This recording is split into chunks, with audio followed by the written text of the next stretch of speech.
नमस्कार. श्री स्वामी समर्थ शोध अस्तित्वाचा या आपल्या चॅनलमध्ये तुमचे सगळ्यांचे स्वागत करते. तुमच्या सगळ्या इच्छा कृपेने पूर्ण होत हीच स्वामी चरणी प्रार्थना करते आणि आजच्या व्हिडिओला सुरुवात करते. तर आजचा आपला व्हिडिओ आहे पितृपक्षामध्ये म्हणजे आता येणारी जी अमावस्या आहे त्या अमावस्या दिवशी आपल्याला काही उपाय करायचे आहेत, म्हणजे आपल्या पितृंपासून आपली सुटका होईल आणि पितृंची देवदेवतांपासून म्हणजे ऋणामधून त्यांची सुद्धा सुटका होईल आणि आपली सुद्धा सुटका होईल. यासाठी आपल्याला काही उपाय करायचे आहेत.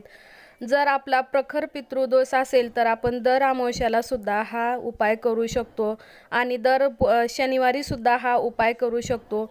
तर दर शनिवारी अमावस्या आणि पौर्णिमाला जर हा उपाय केला तर आपल्या घरामध्ये कुठलाही दोष राहणार नाही, वास्तुदोषही राहणार नाही आणि पितृदोषसुद्धा राहणार नाही आणि आपली जी कामं आहेत ती एकदम सुरळीत आणि चांगल्या प्रकारे मार्गी लागतील आणि आपल्या घराची भरभराटी होणार, कोणीही रोखू शकणार नाही. तर अमावस्येच्या दिवशी आपल्याला काय करायचं आहे, तर अमावस्येच्या दिवशी सकाळी लवकर उठून आपली सगळी कामं उरकून घ्यायची आहेत. उंबऱ्याला हळदीचं लेपन द्यायचं आहे, रांगोळी काढायची आहे. दाराच्या साईडला म्हणजे उंबऱ्याच्या साईडला आपल्याला एक दिवा लावायचा आहे.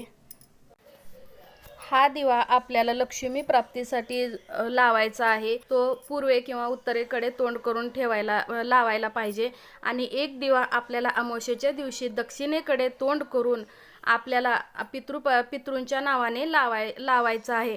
आणि त्याच्यानंतर आपल्या किचनवर जिथे कुठे थोडीशी जागा असेल तिथे तुम्हाला एक आदल्या दिवशी मातीचं भांडं आणायचं आहे, म्हणजे मातीचं मडकं गाडगं आपण जे सुगडे पुंजतो तेवढं किंवा त्याच्यापेक्षा थोडं मोठं, म्हणजे एक तांब्या किंवा एक ग्लास पाणी बसल एवढं मडकं आपल्याला अगोदरच आणायचं आहे.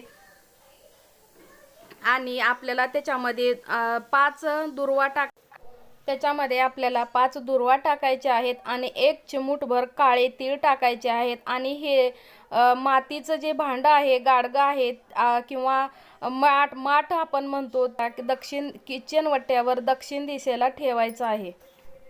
दक्षिण दिशेला आपल्याला हे माठ किंवा भांडं आपल्याला ठेवून द्यायचं आहे. आणि दुसऱ्या दिवशी सकाळी आपल्याला कुठल्याही झाडाला ते पाणी घालायचं आहे, फक्त तुळशीला घालायचं नाही. तर यामुळं आपल्या घरातील जो पितृदोष आहे, जे पितृ आपले अतृप्त आहेत त्याने तृप्त होतात. आणि आपल्याला सकाळी उठल्यावर सुद्धा लवकर उठल्याबरोबर दार उघडल्याबरोबर आपल्याला झाडून घेण्याच्या अगोदर 2-2 थेंब का होईना पण आपल्याला दोन्ही साईडला दाराच्या थोडं थोडं पाणी शिंपडायचं आहे. यामुळे सुद्धा आपले पितृ जे आहेत ते अतृप्त असतात आणि ते पाणी पिऊन तृप्त होत असतात. तर आपल्याला हा उपाय नक्कीच अमावस्येच्या दिवशी रोज केला तरी चालतो, पण जर नाही जमलं तर महिन्यातून एकदा तरी हा उपाय तुम्ही नक्की करावा. त्याच्यानंतर आपल्याला काय करायचं आहे, जर समजा तुमच्या किचन ओट्यावर जागा नसेल तर भांडं आणा आणि 2 का होईना पण त्याच्यामध्ये दुर्वा आणि चिमूटभर काळे तीळ टाकून तुम्हाला कुठेतरी थोडीशी जागा करून ते दिवसभर आणि एक रात्रभर पाणी तिथं ठेवून द्यायचं आहे. यामुळे आपले पितृ ज्यावेळेस घरात येतात, ज्यावेळेस त्यांना हे भांडं दिसतं त्यावेळेस ते आपल्याला पाणी पिऊन आपल्याला खूप सारा आशीर्वाद देत असतात. जर त्याने आपल्याला आशीर्वाद नाही दिला तर आपल्याला खूप मोठ्या संकटांचा सामना करावा लागतो. पितृदोष जर आपल्या घरामध्ये असेल, आपण कितीही देवदेव केलं किंवा कितीही पारायणं केली किंवा काही जरी केलं तर आपल्याला काहीही उपयोग होत नाही, फरक पडत नाही. जर तुमची कुठली कठीण इच्छा जर जास्तीत जास्त दिवस मागं पडलेली असेल, ती पूर्ण होत नसेल तर आपल्या घराला नक्कीच आपल्या घरामध्ये पितृदोषाचं आहे असं समजायचं. घरामध्ये जर एखादी स्त्री गरोदर असेल आणि सारखं तिचं मूल मरत असेल तर ती नक्कीच पितृदोषाची कारण आहेत. कारण आपल्या जी मूळ कारण असतं त्याच्यावर जे आपले पितृ आहेत ते घालत असतात आणि आपल्याला त्रास व्हावा यासाठी पितृ जे आहेत ते आपल्याला अशा प्रकारे त्रास देत असतात. तर आपण आपल्या नोकरीमध्ये कितीही प्रयत्न केला तरी अडथळा येतच राहतो, काही ना काही सतत अडचणी निर्माण होतात. त्यावेळेस सुद्धा पितृदोषाची कारणे असतात. लग्न भरपूर पाहुणे येतात पण मुलाकडच्यांना पटत नसतं किंवा आपल्याला पटत नसतं, काही ना काही त्याच्यामध्ये सुद्धा सतत अडचणी येतात. तर हे सुद्धा पितृदोषाचीच कारणं आहेत. तर आपल्याला याच्यामुळं पितृंना तृप्त करण्यासाठी अमावस्येच्या दिवशी किंवा शनिवारी किंवा रोज जरी केलात तरी पण चालेल, पण हा उपाय तुम्हाला नक्की करायचा आहे। त्याच्यानंतर तुम्हाला पिंपळाच्या झाडाला पाणी घालायचं आहे। त्याच्यामध्ये तुम्हाला थोडंसं दूध आणि काळे तीळ टाकून पिंपळाच्या झाडाला पाणी घालायचं आणि तुम्हाला 7 प्रदक्षिणा घालायच्या आहेत आणि एक मोहरीचा किंवा तुपाचा दिवा पिंपळाच्या झाडाखाली लावायचा आहे। हे सगळं तुम्हाला अमावस्येच्या दिवशीच करायचं आहे। या अमावस्येला नाही केलं तर पुढच्या करा, पुढच्या गेलं तर त्याच्या पुढच्या करा, पण महिन्यातून एकदा हा उपाय तुम्ही जरूर करावा। शनिवारी जरी केलं तर खूप चांगलं आहे। जर आपण हा उपाय नेहमी करत राहिलो तर खरंच आपल्या घरामधील कुठलीही अडचण असू द्या ती आपल्याला अडचण वाटणार नाही, त्याच्यामधून आपल्याला मार्ग निघतच राहतात।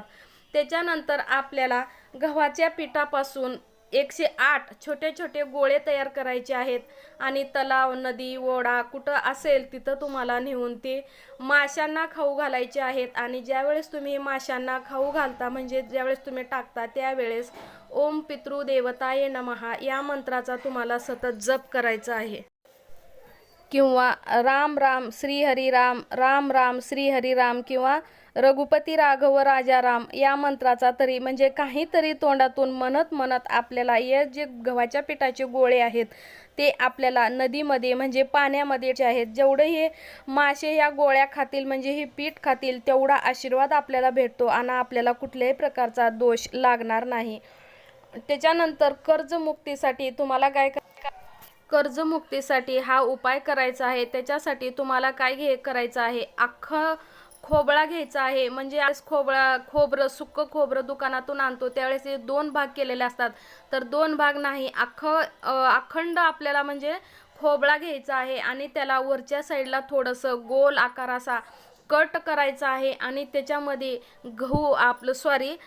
बासमती तांदूळ किंवा कुठल्याही तांदळाचा एकदम बारीक असा जी कणी भेटती ती कणी घ्यायची आहे आपल्याला। तांदळाचे एकदम छोटे छोटे तुकडे असतात ती घ्यायचे आहेत आणि त्याच्यामध्ये तुम्हाला थोडासा गूळ खिसून टाकायचा आहे आणि हे दोन्ही मिक्स करून त्या नारळामध्ये म्हणजे त्या खोबळ्यामध्ये तुम्हाला भरायचं आहे आणि त्याला पॅक करून तुम्हाला परत पिंपळाच्या झाडाखाली जायचं आहे आणि तिथं एखादा छोटासा खड्डा करून नारळ पण तुम्ही छोटंच घ्या, म्हणजे जो खोबळा घेणार आहात एकदम छोटा घ्या, म्हणजे तिथं त्या ठिकाणी तुम्हाला हाताने थोडीशी माती सारून तो खोबळा जे आहे जे खोबरं आहे त्याच्यामध्ये तुम्हाला गाडायचं आहे आणि ते तिथंच गाडून तुम्हाला प्रदक्षिणा घालायची आहे 7 आणि आपल्या घरी यायचं आहे।